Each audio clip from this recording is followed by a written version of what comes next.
Welcome everyone to another wonderful edition of Thrive Thursday. I am joined by Lori down at the bottom. Maybe it's on the bottom. I don't know. It's on the bottom of my screen. And Rachel, the author of this week's article, If You're Awkward, Be Awkward. Like that plant sticking out of your ear. Right. I can't stop looking at it. Just hurts. It kind of feels good now. So anyway, we're going to be chatting about this article. And first of all, I want to know, Rachel,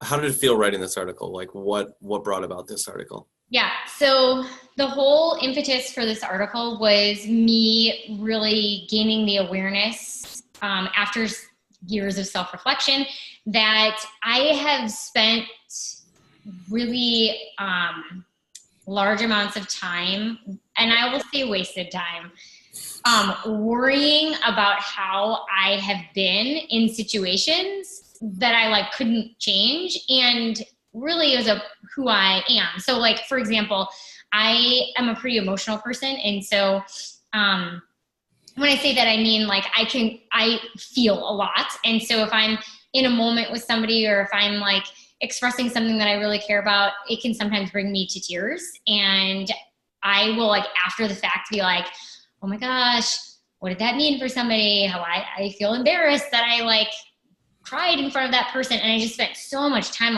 in the swirl after the fact of trying to figure out how I could not be that way instead of just being it. And so the awareness that I don't need to spend so much time worrying about how I'm being. I just need to be it and then move on, because I perpetuate it way longer by staying in that space of uncertainty than just allowing myself to experience who I am in that moment and then moving on to the next moment. So it's a little bit of just an acknowledgement of that self-acceptance, I guess, and being able to see me own that a lot more today than I have been able to in my past. Mm-hmm. Cool. So what brought you to awareness? Oh, that's a good question. It's probably conversations with you guys, and just me being able to feel comfortable enough to share that I'm having what we often call a game tape review, or some reverb around I did this and I'm not I don't know, maybe I should have come across differently, or maybe I shouldn't have made that dumb joke, or maybe I shouldn't have shared quite so much so quickly. And then the space to have somebody say, well, maybe can you just radically accept that that's how you were in that moment, and that's okay, and it was supposed to be that way, and somebody got something out of it, and that was just you in that moment, and that's not forever. And so I think it was me being able to have the space to actually self-inquire with a witness, and have somebody ask me powerful questions that I could then answer for myself. Do I want to spend the next, sometimes it would be day, sometimes it would be a long time. Do I want to spend that time in that space of self-hate sometimes? Or do I want to just be that's okay, and next time I want to do it different, or that's okay because that's what makes me unique. And so I'm just going to be okay that that's how that happens that day. It's interesting. Well, because what I hear you saying is there's freedom in that. So now you're not spending so much time worrying about what you said or how you responded. Yeah. But it's okay, that's how it all went down, and I can move on now. I don't have to play in the space of reviewing everything I said, because there's not a lot you can really do about it anyway. I mean, there are some things you can do, but why spend the time in that space when you can just move forward and know that that moment needed to be what it was? Right. I mean, a really classic example for me is I have historically had a lot of, I worked at large corporations, and when I would have the chance, or companies that worked with large corporations, and when I would have the opportunity to connect with the CEO or somebody that was in a place of power, if I thought about it too much, I would freak myself out and be so much more awkward in the conversation and meeting this person than if I had just like been like, it's okay if you end up being like, it's all okay. And so I spent so much time in my head instead of being in the moment. And when I could let go and just be in the moment. And again, if I was awkward, it was the total freedom to allow myself to just be whoever I was in that moment and to know that it would be okay. And my connections with people have just been so much more, I don't know if it's like my experience in it, but it's been so much more fulfilling because I'm not worrying about how I'm being. I'm just being it. And that's cool because it sounds to me like you're just trusting yourself. You know, this is who I am. It sounds like a lot of acceptance and trust. Yeah. This is who I am, and I trust that who I am is valuable and good and fun. Yeah, totally. One of the coolest things for me was I experienced this while recruiting on the road. So like when I'm talking with players or coaches or whatever it happens to be at an event, it's really cool just to be. Like you said, I definitely want to echo the freedom piece. The freedom is just crazy. It's like I don't need to be anything for anyone. All I need to be is myself so that I can attract the people that I truly want to be involved with. And letting go of, oh my gosh, how do they perceive my XYZ? Because I know that if I'm just being me, they're going to perceive what I want or what I want or what I am anyway. Yeah.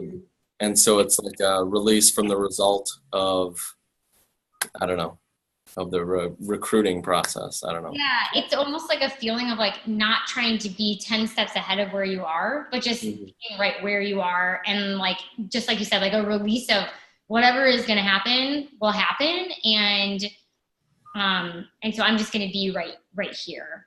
And then to your point of like, how did I do this? I think the awareness that I was like over prescribing or like I guess trying to control the situation is really what I was doing. I do this a lot. I gave myself permission to just like experiment. And so I was like, I'd like to experience this differently.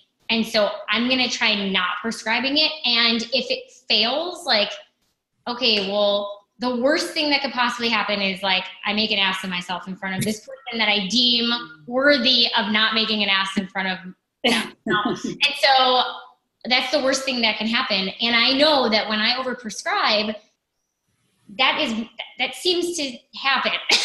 And so let's try not doing it. And the worst thing that happens is that, you know, the same as what I thought would. And so it was like giving myself the permission to just like try and practice, doing it different and experiment. And then to actually experience through that when I truly let go of whatever result, it worked.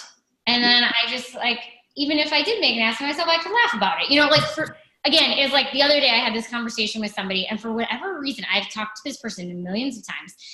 I got like super embarrassed. And when I get embarrassed, it was like beet red. Like I could feel it. And like people who they're like, wow, you are like very red right now. And it's like, I'm embarrassed. It's embarrassing. And so I could feel it happening. And in the past, I would have just been like, oh my gosh, like it would have been so uncomfortable.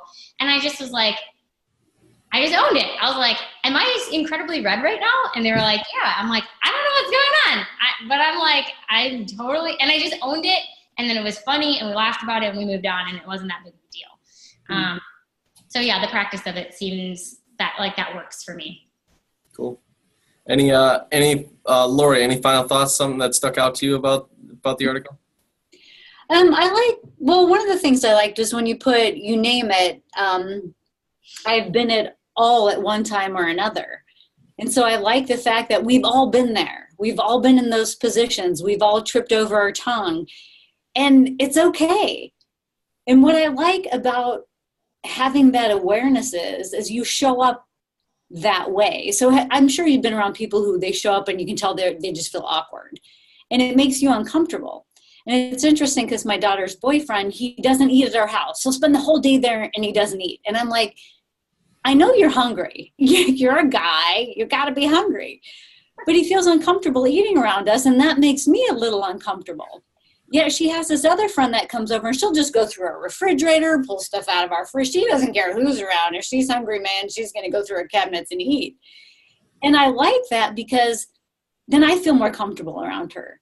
So when you talk about being awkward, be awkward. It's when you own that and you show up and you're just awkward, it makes everybody else comfortable.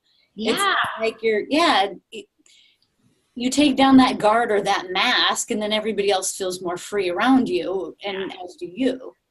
Yeah, you just more succinctly said it than I was able to, and I love it. Yes, that's exactly what it feels like. Yeah, it's cool.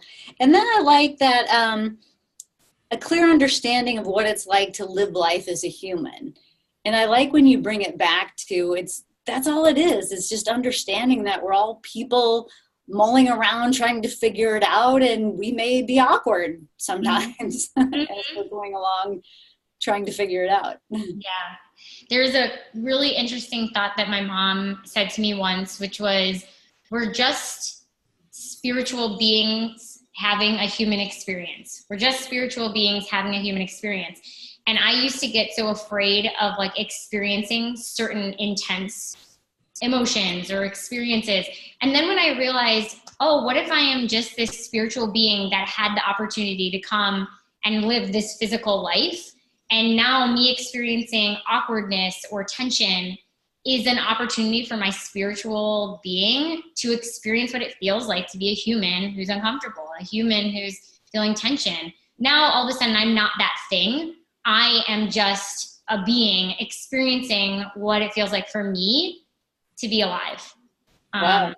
Yeah. That's a good perspective shift. Mm-hmm. Yeah.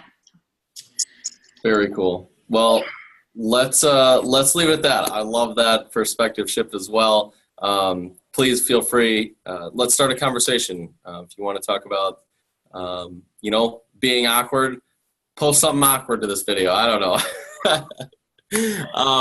But thank you very much, Rachel, for writing it, sharing it with us. Yes, HBT for us. We have a summer session starting up tonight, actually, believe it or not. We've got an awesome group, 10 weeks of solid exploration coming up. We're super jazzed about it.